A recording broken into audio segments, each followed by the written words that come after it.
Bueno, ahora todo el mundo se preguntará, oye, ¿el mercado bajista empieza, no empieza? ¿En qué situación estamos? Bueno, ahora mismo hemos visto un retroceso importante, sobre todo en las altcoins, ¿no? Más que nada en el Bitcoin, si miramos el Bitcoin de manera objetiva, pues el retroceso ha sido pues desde los 112 hasta los 103 que hemos tocado hoy, ¿no? Hombre, es una corrección de prácticamente un 8 o 9%, ¿no? Si no me equivoco. Un 7,5%, ni siquiera un 9, ¿no? Esta corrección, pues bueno, se ha formado este último alto que tenéis aquí a la derecha, es el que rechazó, teníamos esa línea azul, que eran los 109,700, y hoy tenemos el cierre mensual. Entonces voy a hacer vídeo hoy, o sea que lo estoy haciendo ahora, pero también voy a hacer uno mañana por la mañana para comentar el cierre mensual. Si os fijáis, en el Bitcoin estamos ahora mismo en los 103,700. El máximo cierre histórico que ha tenido el Bitcoin fue la vela de enero, que fue más o menos el cierre fue en los 102,424, con lo cual lo más probable es que cerremos por encima de esa zona el mes de junio, ¿no?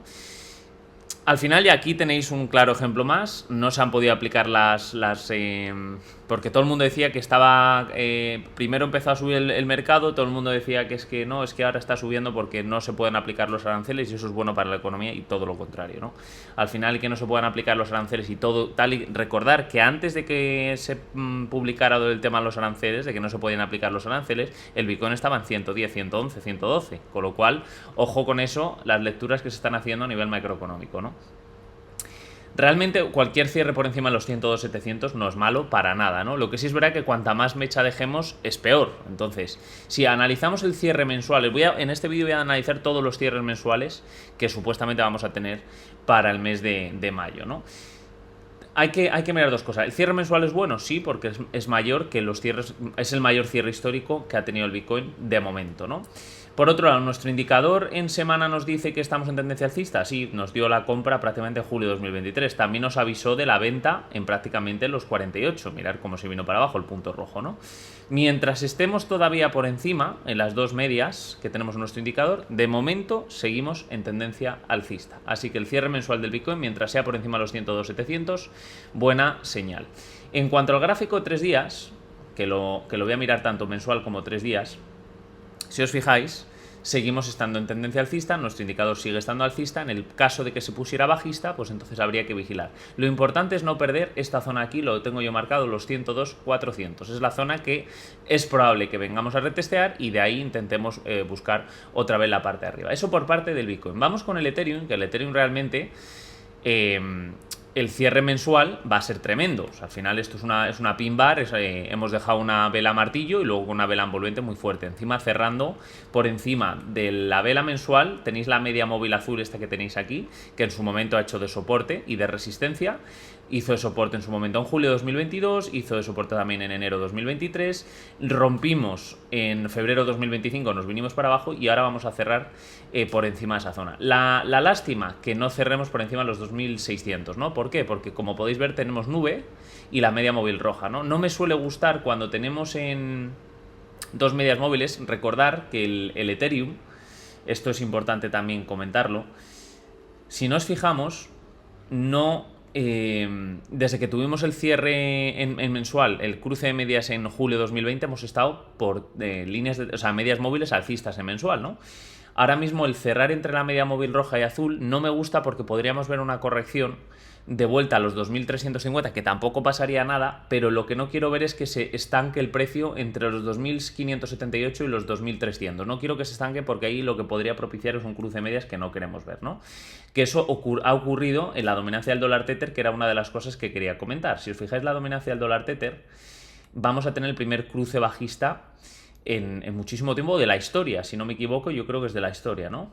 A ver, sí, va a ser el primer cruce bajista de la historia la dominancia del dólar tether, que para nosotros es bueno porque lo que nos quiere decir es que vamos a tener, lo más probable es caída en este gráfico, y si hay caída en este gráfico, la subida de las altcoins contra el dólar y del mercado en general debería producirse, ¿no?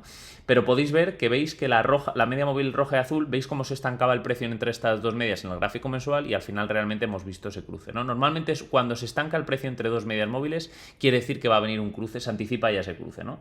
Entonces, por un lado, el cierre del Ethereum es tremendamente alcista, soy muy alcista en el Ethereum, lo llevo siendo desde hace ya mucho tiempo, con lo cual subirse al barco, ahora vais a ver que mucha gente se sube al barco del Ethereum.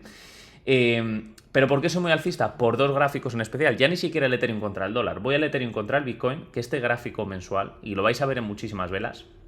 Esto es una vela envolvente clarísima. Esto es un patrón de vela, además rompiendo la estructura bajista de los 0,02342, que lo tengo aquí marcadas en esa línea azul. Entonces, por eso soy tremendamente alcista en el Ethereum. Yo creo que los meses de junio y julio, y seguramente lo que quede de año, creo que el Ethereum va a mejorar, o sea, se va a comportar mucho mejor.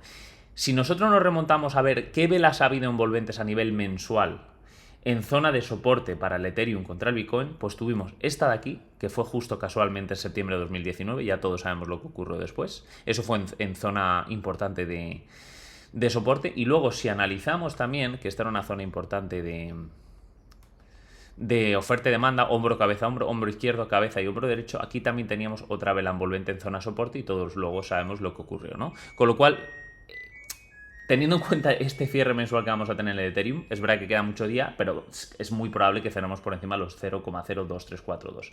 Pero es que mirar la dominancia del Ethereum. La dominancia del Ethereum es aún hasta mejor. Si nos remontamos también al 2019, tuvimos prácticamente una vela muy parecida, vela envolvente sobre zona de soporte, y luego ya todos hemos visto lo que ha ocurrido después. Entonces, un cierre mensual que vamos a tener en el Ethereum así es tremendamente alcista. Además, hemos estado en sobreventa, que es la primera vez en toda la historia en gráfico mensual que estamos en sobreventa. O sea, es que es mucha... Son muchas cosas para pensar de que el Ethereum va a estar muy fuerte, sobre todo contra el todo, contra Bitcoin, contra el resto de las altcoins, interesa. Ahora todo el mundo, como digo, se subirá a este barco del Ethereum porque han visto lo que han visto del comportamiento, ¿no? Que era lógico, y repito, para que veamos un altcoin season necesitamos ver al Ethereum por encima de los 2.800, para ser exactos, por encima de los $2.900. Si el Ethereum, el mes de junio, cerrásemos por encima de los 2.900, creo que tenemos mucho recorrido y nos plantaremos en los 4.100 bastante rápido. Así que, analizando fríamente el Ethereum, el cierre mensual es muy bueno tanto para contra el dólar como contra el Bitcoin, y con la dominancia aún mejor, ¿no? Vamos con la dominancia, que vamos a tener cierre mensual. Yo miro el cierre mensual de la dominancia y este cierre mensual es una muy buena vela. Este tipo de velas en zona de resistencia, tenemos un canal ascendente, este tipo de vela en cierre mensual es muy buena. Si estuviéramos aquí en mitad de la nada, a lo mejor en 66, pues diría, oye, tampoco es nada del otro mundo. Pero este tipo de cierre de vela mensual suele ser muy positivo, ya sea en zona de resistencia o en zona de soporte, para que sea el inverso, ¿no? Aquí tenéis un ejemplo muy claro. Este es la misma vela en zona de soporte, que luego ya todos sabemos lo que ocurrió, y ahora tenemos la misma zona pero en zona de resistencia, ¿no? La misma vela. Por lo tanto, mirando también, porque vamos a tener una divergencia brutal en el gráfico semanal, no sé por qué se me ha marcado esto en la dominancia, en el RSI, vamos a tener una divergencia brutal en el caso de que siga subiendo la dominancia, que ya sabéis que hay una posibilidad de venir a tocar los 65-40 de vuelta, hacer ese doble techo y luego caer, ¿no? Pero teniendo en cuenta el gráfico mensual, para mí el cierre mensual de la dominancia es muy buena noticia, y creo que se van a seguir formando divergencias en el precio. Si miramos en diario, más aún, ¿no? Es probable que se produzca el cruce medias alcista. Voy a alargar esto, que lo tengo aquí, lo voy a alargar porque seguramente en algún momento coincidamos, por si viene a retestear toda esta zona, ¿no? Pero vamos, si viene a tocar los 65, yo creo que aquí podremos hacer un doble techo y otra vez para abajo. Pero para nada es malo el cierre mensual en la dominancia. Y luego el gráfico de Lodes, que es el que más ha sufrido. Bueno, ahora podéis ver que el gráfico de Lodes se ha vuelto a posicionar por debajo. Voy a quitar un segundo todo esto para que entendáis en qué situación estamos. El gráfico de Lodes, al final hemos cerrado el día de ayer por debajo de los 253, que era el máximo de marzo. Si nosotros analizamos también desde el punto más abajo que tocó en abril hasta el punto más arriba, ¿dónde estamos ahora mismo en el gráfico de Lodes? Estamos en 50.0, con lo cual podríamos incluso caer hasta los 224 y ahí sí ver un rebote. Entonces, podemos ver, teniendo en cuenta dónde estamos en el gráfico en el gráfico de la dominancia del dólar Tether, podríamos ver un último impulso en estos gráficos, venir a retestear la zona de los 4.96, es decir, podríamos ver una caída más del mercado en general de entre un 5 y un 10% más de las altcoins, y luego tocar aquí y hacer este movimiento. Esto es lo que yo creo que le podría quedar al mercado, si es que ocurre, ¿eh? Esto es lo que yo creo que va a ocurrir en el mercado. Primero ir a buscar esta zona y luego hacer esta caída hasta aquí. Si eso ocurre, veremos que la dominancia sube un poquito más.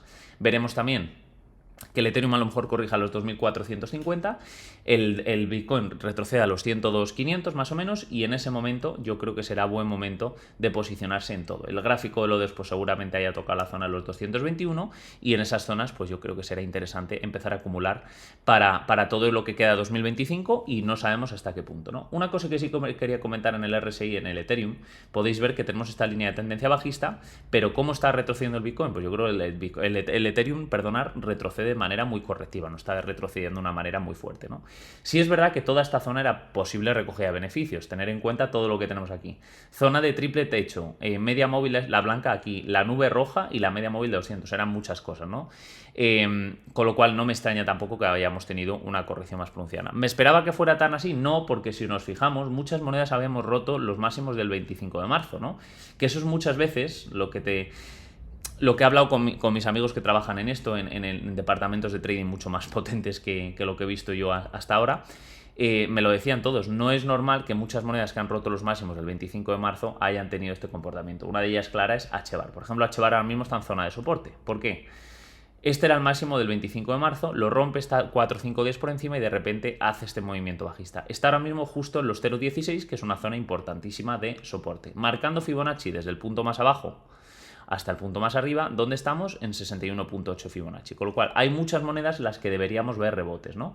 Y es una pena porque se habían comportado bastante bien, algunas de ellas por encima de, ya os digo, los máximos del 25 de marzo, y otra vez vuelta a las andadas. Pero, por ejemplo, el caso de Uni, que es una de las que más me gusta con Ethereum, Uni, si marcamos toda esta zona, es hombro, cabeza, hombro invertido, clarísimo. Hombro izquierdo, cabeza y hombro derecho, ¿no? ¿Qué sería lo lógico? Ver un rebote. Fijaros todo el margen que tiene Uni de subida. Desde este punto hasta aquí, es una línea de tendencia que venía desde diciembre, la hemos roto en abril, o sea, ya son 5 meses de línea de tendencia. ¿Cuál es la probabilidad de que se vaya como mínimo al 50% de hasta aquí, hasta los $12? Estamos en los 6 para hacer un por 2, como mínimo hasta aquí. La probabilidad es alta, ¿no? Hemos aguantado muy bien una zona de soporte de los 4,70, doble suelo. Si miramos también Fibonacci desde el punto más abajo, que es el doble suelo, hasta el punto más arriba, ¿qué nos fijamos? Que hemos rebotado ya en 61.8, con lo cual, ¿qué sería lo lógico? Ver rebote en el mercado. Esto desde un punto de vista completamente objetivo. Yo no estoy hablando de FOMO, ni estoy hablando de... Esto es lo que yo pienso que tiene que ocurrir en el mercado. Y ya por último, para dar mi punto de vista a nivel de Solana contra el Ethereum, que algunos me habéis preguntado, ahora mismo estamos justo en una nube que hemos rebotado en su momento aquí, el 24 de junio. Perdona, voy a quitar los indicadores de abajo para que se vean mucho mejor. Lo voy a poner en gráfico semana y entenderéis muy bien dónde estamos. Solana contra el Ethereum. Ya os lo dije en su momento que el Ethereum vendría a la revalorización. Rebotó una vez en la nube, como podéis ver que tenemos un canal ascendente bastante claro. Rebotó 2 veces en la nube. ¿Y dónde estamos ahora mismo? Otra vez en la nube aquí. Media móvil azul en semana. Entonces, ¿qué es lo lógico después de un cierre semanal así? Que el Ethereum siga teniendo fortaleza con el resto de todas las monedas. Y luego ya vendrá otra vez el pump de Solana. Pero lo más probable es que Ethereum siga el movimiento para abajo, con lo cual que Solana se deteriore con respecto al Ethereum. Así que, bueno, este es el análisis. Por cierto, los que preguntáis por Ripple, al final Ripple, chicos, simplemente hemos rechazado los máximos del 25 de marzo y nos vamos a venir seguramente a tocar otra vez los $2, o como mínimo a retestear la línea de tendencia que tenemos aquí, esta línea de tendencia que es muy clara. A lo mejor retesteamos en esta zona y ni siquiera hemos venido a tocar zonas del 7 de mayo donde vimos este rebote, pues a lo mejor ya vemos directamente que el mercado se revaloriza. Así que bueno, creo que decepción por cómo hemos terminado al final un poquito el mes, porque sobre todo teníamos bastante ilusión con las altcoins. Pero bueno, yo creo que sigo diciendo y sigo pensando que, teniendo en cuenta, sobre todo a mí lo que más me gusta son los cierres mensuales, que al final el Ethereum es todo para las altcoins. El cierre mensual para mí del Ethereum, siendo completamente objetivo, yo creo que es muy bueno, y el cierre mensual de la dominancia del Ethereum. Este tipo de movimientos, chicos, os lo digo de verdad, son movimientos que merece la pena estar posicionados. Yo por lo menos sé lo que tengo que hacer, ¿no? Nos llevaremos palos, volveremos otra vez al juego. Lo importante es no rendirse y estar posicionado, y sobre todo aguantar todo esto, porque los que son capaces de aguantar todas estos meses que han sido tremendamente jodidos, luego son los que al final les paga la faena durante mucho tiempo, ¿no? Y no he comentado mucho el tema de los Total Coin Market Cap. Por ejemplo, aquí veis claramente un patrón. Este es el Total Coin Market Cap 2. esta vela mensual que tuvimos en enero 2023 es exactamente igual que la vela mensual que acabamos de hacer en Ethereum contra Bitcoin y la dominancia del Ethereum. ¿Qué ocurrió después? Disparado para arriba. Puede tardar varios meses en hacer el movimiento porque al final son velas mensuales, pero podéis ver que en ningún momento se acerca ni siquiera al 61.8 del movimiento de aquí, ¿no? Con lo cual, vela envolvente en gráfico mensual suele disparar al precio, y más si es en vela en media móvil azul, ¿no? Así que veremos a ver qué pasa, pero ahí tenéis un claro ejemplo de vela envolvente en zona de soporte. Así que el Total Coin Market Cap 2, pues bueno, sí es verdad que hemos rechazado esta parte que era importante, muy importante. Sí cerramos por encima de los 1.1 trillones, que al final también eso es importante porque estamos por encima de los máximos del 25 de marzo. Entonces, ¿podemos venir hasta esta zona de los 1.1 y coger fuerza y seguir para arriba? ¿Realmente qué habremos visto? Si esto ha sido todo el movimiento, ¿qué es lo que habremos visto? Un impulso con forma de un impulso muy fuerte y una caída correctiva en forma de canal descendente para coger fuerza en la media móvil de azul de diario, en nuestra nube en roja, en los máximos del 25 de marzo, coger fuerza e irnos para arriba. Pues es básicamente lo que podría ocurrir en el mercado. Y en el Total Coin Market Cap 1, chicos, estamos en zona de soporte. Si alargamos este pequeño... Si alargamos este pequeño soporte que yo tengo y lo extrapolamos aquí a la izquierda, no es casualidad que estamos justo en una zona en la que anteriormente hizo soporte, soporte, resistencia, resistencia, y llevamos aguantando todo este tiempo soporte. ¿Podemos venir a tocar la zona de los 3.1 trillones? Por supuesto, porque también, si lo marcamos, coincide con la media móvil de 200 y coincide con el máximo que se dejó cuando los primeros días de marzo, ¿no? Que fue cuando anunció Trump el tema de la reserva estratégica. Así que estas dos zonas hay que vigilar para el Total Coin Market Cap 1 y luego el último, el Total Coin Market Cap 3, que es el que me faltaba. Sí es verdad que nos hemos posicionado por debajo de los máximos del 25 de marzo, pero seguimos estando muy alcistas. Si recuperamos rápidamente los 852 billones semana que viene, pues simplemente habrá sido una caída para coger fuerza e irnos para arriba. Poco más que añadir, chicos. Ya sabéis, como resumen, Bitcoin puede caer a los 102.500, que es una zona de soporte. El Ethereum podríamos caer y ver unas correcciones un poquito más pronunciadas hasta la zona de los 2.400, 2.450. Y bueno, esperemos que con los gráficos del Ethereum contra Bitcoin en dominancia de Ethereum podamos ver buenos movimientos para el mes de junio. Que tengáis buen sábado. Mañana haré el vídeo diario con el cierre mensual y esperemos que podamos tener, ya os digo, los meses de junio y julio bastante buenos. Saludos a todos.